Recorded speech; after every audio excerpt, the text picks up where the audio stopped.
r/AskReddit. What is the scariest thing you ever seen while driving at night?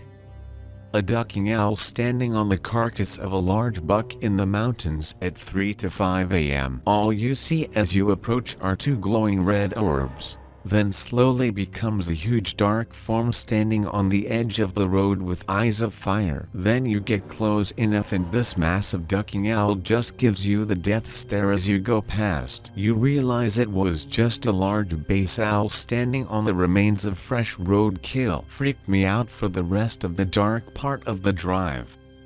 Someone I knew locally came across a Jeep that had just crashed into the ditch on a highway at night, flipped on its top, wheels still turning kind of thing. He was the first on scene, so-called 911, and ran down into the ditch. The driver, who was badly mangled, had been tossed from the car and was dying. This guy held him and the driver died in his arms. The weirdest part of it all was that he found out the next day that it was his cousin, but he hadn't been able to recognize him. Driving down a two-lane divided highway, I came up to a couple semis and went into the left lane to pass. I did a shoulder check to get back into the right lane when I saw headlights in front of me in my lane. The car was going the wrong way. I managed to swerve into the ditch. Felt like I was mere centimeters from death. Thought my wife's scream would be the last thing I ever hear, and I never want to hear it again. The semis I passed all pulled to the shoulder to come check on us. Didn't see the car anywhere. I think they just kept going. Had to pull into a gas station after and collect myself. I was following a gray Toyota Tundra in the massive blizzard through Montana on McDonald Pass. He was going pretty quick most of the way but must have been unfamiliar with how steep the final few miles are. He got away from me as I slowed down to about 35. Not 5 minutes later I passed his tire marks in the fresh snow that went off the side of the mountain. Pulled over and looked down to see his truck upside down and on fire about 300 yards down. Called 911. He didn't die but was burnt up pretty bad. Sad and scary, and don't go 50 in the snow just because you have a truck or 4WD. An asshole overtaking a petrol tanker around a blind corner, coming my way, scared the shit out of me. Whilst driving from Morelia to Ciudad Hidalgo, in Mexico, back in the 80s we had two ways to get to Ciudad Hidalgo, which was the National Road or the Old National Road, which was called Mil Cumbres. Mil Cumbres basically means 1,000 curves. That stretch of road literally had 1,000 curves, so a lot of people would get motion sickness when on that road. One evening on our way back to my grandparents, who lived in Ciudad Hidalgo, my grandfather was driving and he loved taking Mil Cumbres because it had really nice views and he just really loved driving that road. But since we had the new National Road, not a lot of people used that road anymore, so it was kind of desolate with the exception of passing one or two little towns. It was dusk so soon, that meant that being on such a desolate road in the mountains, we would be in complete darkness on the road with no many other cars on the same stretch of road. It took 2 hours to get to the town on that road, so maybe 45 minutes into the drive it had already gotten really dark, and as we were driving my grandfather started slowing down. I was sitting in the back seat because my grandmother was in the front with my grandfather, so I kind of stood over the front chairs to see why he was slowing down. That's when I saw a hog tree log blocking the road. My grandfather came to a stop and immediately started going in reverse to turn around and get out of the immediately. After we turned, my grandfather stepped on the gas pedal and I was sort of thrown back into the back seat. I immediately turned around to see if I could anything, and as we were speeding away, I could see men, very dimly, since the light from the tail lights from the car were starting to get dimmer and dimmer, coming from out of the adjacent trees next to tree log on the road, with flashlights and guns. We were about to get robbed, and thanks to my grandfather's quick thinking and taking action immediately, we avoided it. That was the last time I was ever on that road. I was on I-70 in Colorado going towards Utah, Pulled over at a gas station at 8 p.m. Fueling up, I noticed a couple of attractive women pumping gas.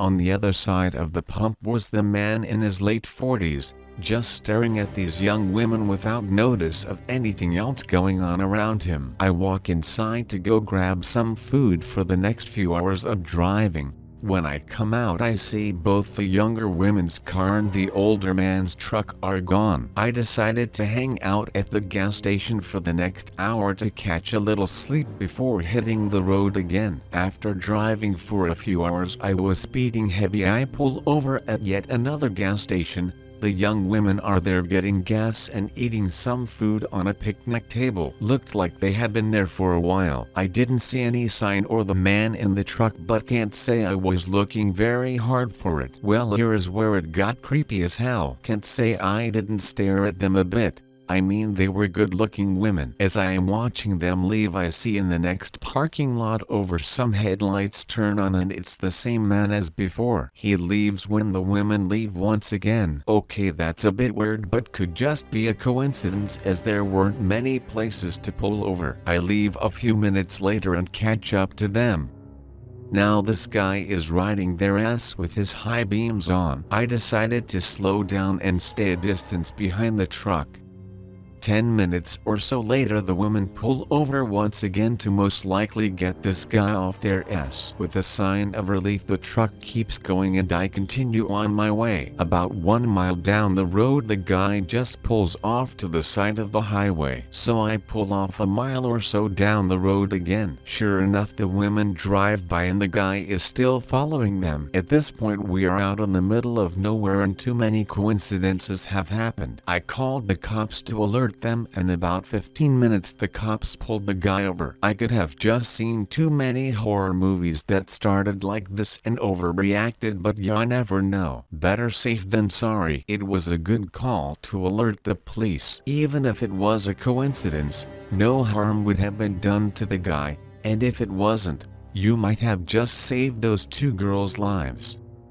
Not me, but a friend. After dropping me off at my house around 2 a.m., my friend calls me and tells me to pick my doors. He said he saw a man standing in the middle of the road and that as he passed him, the man kept staring through him. Not at him really, but like there was something behind him in his back seat. He also said he could barely make out anything about the man other than his large eyes and trench coat. What really terrified me is that this happened on a street that only my family lives on and no one would have been out that night. Also, we're a solid 1.5 miles from the nearest neighbor. Freaked me the hell out. I slammed the brakes once because I saw a deer in my peripheral vision. Upon closer inspection, it was a mounted deer head on a stick in the middle of the woods. Slammed the gas after I realized that. I used to deliver pizza, and often had deliveries right at midnight when we closed. One time, late at night, I'm driving back to the store through a small neighborhood. Up ahead I see something. It's perfectly spherical, bright shiny thing, just hovering about 6 feet off the ground, not moving at all. I pull up very slowly, still doesn't move, still can't comprehend what I'm looking at. Just this, a shiny hovering orb in the road at midnight. At this point my curiosity has overridden my fear. I'm the guy in the horror movie who dies first because I just gotta know. Either I die or I get a cool story, right? So I hop out of the car and slowly walk up to it. I'm right in front of it and still can't understand what I'm seeing. So I reach out and touch it. It's a balloon. One of those foil birthday balloons with the street lights shining on it, making it look weird out of context in the middle of the night on an empty road. Dad was driving at night, and I was looking out the window and saw 2 red pinpricks in the cornfield, and it followed us. I told my dad about it and he said, in the most calm, casual tone for this situation, "Those are cornfield demons. Stay in the car and you'll be okay." Cue me freaking the hell out when he got out of the car not too long after to check a tire before getting back in. I'm still not sure if that was an actual thing or if he was using a situation to his advantage to teach me to not do anything stupid like that at night. Either ways, it worked. And I still have no idea what those 2 pinpricks were. This is a story about something that was really scary at the time, but kind of funny in retrospect. Once I was driving through an unfamiliar stretch of desert and mountains on my way to a campground in Utah. The sun had set and it was pitch black outside. We hadn't seen a town for a long time, which was fine because we didn't need fuel, but it's worth noting here that before it had gotten dark, the last several exits that had been marked on the map didn't appear to have any people at them. There weren't many other cars on the road that we could see, but eventually this vehicle came up behind me, clearly going much faster than I was. He passed me on the left, and as he went around me I could see that it was a pickup truck with a lift kit. The pickup got back into my lane in front of me. He stayed there for a few seconds, then suddenly swerved to the left and slammed on his brakes. He then cut back over into my lane, so he was behind me, and switched on his brights. He followed me like this for some time,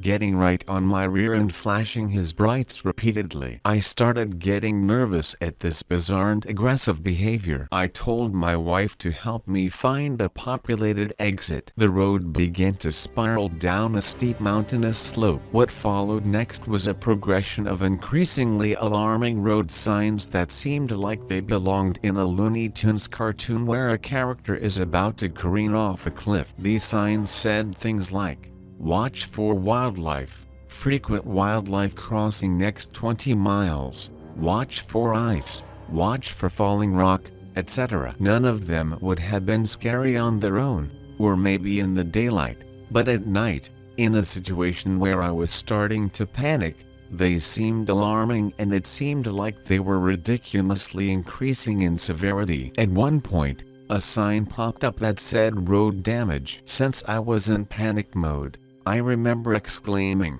"Why don't they just fix the damage instead of putting up a sign?" Eventually, we found a town with lots of lights and I promptly exited. I was terrified the guy would follow us, but he went on past me. I pulled into a gas station, and that's when I figured what I probably should have realized a long time before. I had my brights on. Frogs ducking everywhere, like hundreds of frogs all over the road. Damn it, Moses. Damn it, Kermit. A dead, butchered horse laying in the road. Someone had completely skinned and butchered a horse, took the choice pieces of meat, and just dumped it on the highway. I almost crashed into it. 3 a.m. on a lonely road, and I was the passenger. An old man only wearing a bra, panties and high heels was casually walking down the road. My friend who was driving didn't believe me and went back around. Sure enough, he saw him, and we were like, WTF, gotta pay the bills somehow. A hitchhiker almost leaping out in front of my car on a dark forest road late at night. The woman literally popped out of nowhere. Had to drift into the oncoming lane. Luckily there was no one else and painted median there. Read a police report that she ended up getting hit minutes after I drove by. She was intoxicated and running from the police. Pretty fucking creepy. I hope she's alright. I could imagine what the driver that hit her was thinking. I was driving on the expressway around 2 a.m. and a semi hit a car and it went into the median. The car basically folded into itself and was beyond smashed. I could imagine that person survived. It was incredibly sad and terrifying to see. I was driving down the highway during the middle of the afternoon and watched a guy get out of a minivan parked on the side of the road and run out in front of an 18-wheeler. He got hit and died, I assume on impact. Shad ducking sucked. I went back to the office and asked if I could go home early. I was driving home late one night and was driving on a dark stretch of the highway. Suddenly a body was in front of me. I tried to swerve out of the way, but it was too late. My bumper was hanging on the ground. The guy died and I went to a nearby gas station not knowing what to do. Was 18 when the tow truck pulled my car up onto it. There were a bunch of blood and guts on the bottom. I couldn't get that image out of my head. Apparently a drunk driver with 5 DWIs had hit a guy on the motorcycle prior. For years after, I had serious depression and thought about it every night before sleep. While traveling east just outside Flagstaff, Arizona around midnight, I was in the fast lane doing about 80 mph. There was a bend in the road and you could see the headlights of the westbound lanes filter in between the trees. It was funny because I thought the lights kinda looked like they were coming at me. Then they really were. I screamed obscenities and jerked the wheel just in time to let a speeding wrong-way driver fly by me in the lane I was just in. After skidding to a stop in the shoulder, I called the cops to report it. Could you describe the vehicle? Yes, it was a dark blur with headlights. I was a very young woman driving home after clubbing, about 2 a.m. through Hollywood. I was pulling up to a stop sign on Cahuenga, about 3 blocks from Hollywood Boulevard, when a bunch of guys began to casually stroll onto the crosswalk, coming from both sides. I hit the gas and ran the stop sign without even thinking. They cursed and ran after me, but those boys were ready to jack me. My instincts took over before I even realized what was happening.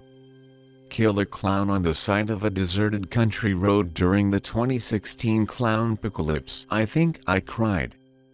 A lot of people that drive for a living or have done balls-to-the-wall cross-country drives can tell you about the running shadows. First time I saw them, I was on the tail end of 12 straight hours of driving. I was driving through the middle of nowhere, in the desert, at night. Very little light from the sky, no man-made lights even on the horizon. Just the pitiful cone from my truck's headlamp. And being in the middle of the desert, it pretty much only lights up the road ahead. Nothing above ground level to catch the light. As I'm barreling along, I start to see shadowy figures running alongside my truck out of the corners of my eyes, on 2 legs and 4. All I can think about is the creepy stories you read online about shit that lives out in the desert, or the Asian ghost stories where if you don't acknowledge the spirit it can harm you. So I've got my eyes glued to the road, refusing to let them flicker off to the side. I rolled my windows up and cranked up the volume on my radio. Drove like that for probably an hour and a half until they slowly petered out roughly 15 minutes outside of a little one-light town. I've had people try to carjack me. People try to rob me after I pull over to render aid, people jump out at me on Twisty Mountain Road, you name it. But nothing matching that level of fear the first time I saw them. Felt like my spine was rippling like a ribbon in a wind, trying to jump clear out of my back and hide under the seat. Sleep deprivation mixed with sensory deprivation does some strange things. I told this story before, but one time I was driving with my girlfriend through Wisconsin on the way back home. It was really late, like 2 or 3 in the morning, and I stopped at a gas station to fill up. My GPS ended up putting me on a small highway instead of the expressway right away after leaving there, but I didn't want to complicate things more, so I just followed it. My girlfriend was sleeping, so I had the radio off and drove in silence on this really dark, creepy highway. There were deer crossing signs, so I was driving extra cautious because a family friend had recently hit a deer in their truck, which did quite a number on it and also caused her to break her arm from the impact. I saw there was a pretty sharp curve coming up, so I slowed down to make it carefully, and as I'm turning I see a figure exiting the darkness of woods. It's a large mountain lion, with blood stained all over the front of its face. Scared the fuck out of me. I pulled up just after the turn and tried to wake my girlfriend up. I could see its large shadow make its way across the road in my rearview mirror, but by the time my girlfriend woke up it was gone. She had lived in Wisconsin most of her life and immediately dismissed my claims that it was a mountain lion because they are not really from that area. I told her I know what I saw, but she insisted that I was seeing things. I acted like she was probably right and continued the trip back. But I know what I saw. It's well known now among biologists that a couple dozen mountain lions move through Wisconsin every year. They don't stay there, rather they almost always young males dispersing and moving to new areas of territory in the nearby states. You were very lucky to see one, As scary as it was. When people say there are no mountain lions in Wisconsin, they mean there are no populations that live there year-round, but they move through seasonally. Thank you for watching Robot Radio. If you enjoyed and would like to watch more handpicked content, like and subscribe. Have a great day.